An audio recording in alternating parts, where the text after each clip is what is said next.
Kung may atake sa puso, mayroon ding atake sa utak at mas kilala ito sa tawag na stroke. Ang stroke ay isang nakamamatay na sakit na nakaaapekto sa utak. Sa Pilipinas lamang, ang stroke ay itinuturing na pangalawa sa 10 mga pangunahing sakit na nakamamatay. Sa katunayan, halos 300,000 na Pilipino ay nanganganib na magkaroon ng stroke taon-taon. Bago natin simulan ng video na ito, huwag kalimutan mag-subscribe sa aming channel para sa mga health and love life lessons at huwag kalimutan pindutin ang bell button para laging maging updated sa aming mga bagong videos.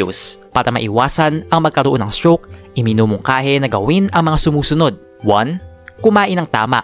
Sa pagkain ng tama, maiiwasan ang pagkakaroon ng mataas na presyon, sakit sa puso, labis na timbang at diabetes na mga kilalang salik na panghanib ng stroke. Upang hindi ma-stroke, kumain ng maraming prutas at gulay at bawasan ang maaalat na pagkain. 2. Mag-ehersisyo.